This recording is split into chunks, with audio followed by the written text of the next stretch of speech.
آج کا موضوع صفراوی کھانسی، پھیپھڑوں کے اندر بلغم کے جل جانے سے پیدا ہونے والی کھانسی۔ یہ گرمی کی وجہ سے ہوتی ہے۔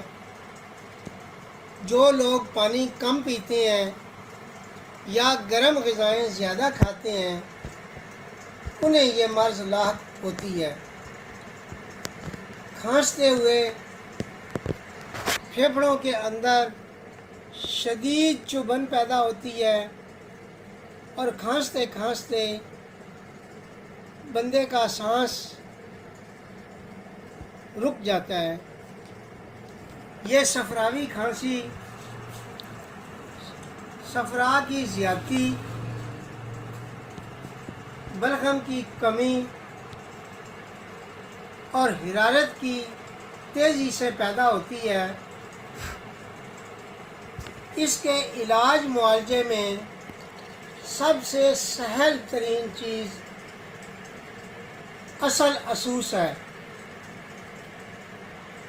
شربت شہتوت پلس ملٹھی کے نام سے کافی لوگ مستفید ہو رہے ہیں۔ اس کے اجزاء نوٹ فرما لیں۔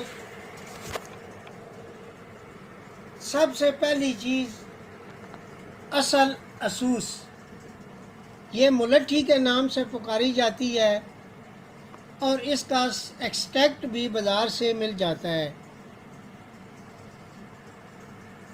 اسے ست ملٹھی کے نام سے پکارا جاتا ہے۔ ست ملٹھی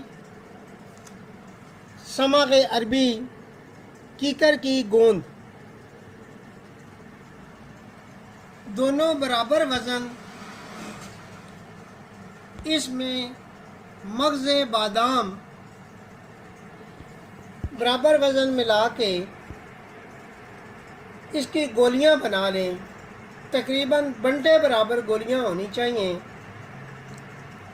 ایسے مریض جن کو کھانسی ہوتے ہوتے بے ہوشی یا غشی پیدا ہو جاتی ہے ان کے منہ میں رکھ کے گولی کو چوسیں تو انشاءاللہ چند دن میں پھیپھڑے نرم ہو جائیں گے اور بلغم کی کھانسی نرم ہو کے جسم سے خارج ہو جائے گی، یا قانون مفرد اعضاء کے تحت یہ بلغم جلنے سے رک جائے گی اور خون میں ہی تبدیل ہو جائے گی۔ خون میں تبدیل ہونے کی وجہ یہ ہے کہ بائل کی زیادتی جب کم ہوتی ہے تو اس بلغم کو جلانے سے جلا نہیں پاتی، جس کی وجہ سے رطوبت بلغم پیدا ہو کے پھیپھڑوں میں دوبارہ سے نرمی یا لبریکیشن پیدا کر دیتی ہے۔ اس کے نسخے میں مزید ترمیم کی ہے۔ اب ریشم، یہ ریشم کے کیڑوں کا گھر ہے۔ ریشم کے کیڑوں کا گھر بنفشہ، یہ عام ملنے والی ایک بوٹی ہے اور پنساری سے بنفشہ کے نام سے یہ مل جاتی ہے۔ گو زبان کے پتے، گو زبان کے پتے یہ بھی پنساری سے آسانی سے مل جاتے ہیں۔ یہ ہیں لسوڑیاں، سپستان اسے طب کی زبان میں بولتے ہیں۔ یہ لسوڑے سے چھوٹی ہوتی ہیں۔ اگر یہ نہ ملیں تو لسوڑے مل جائیں تازہ یا خشک۔ اگر نہ ملنے کی صورت میں پتے یا اس کی لکڑی بھی استعمال کی جا سکتی ہے۔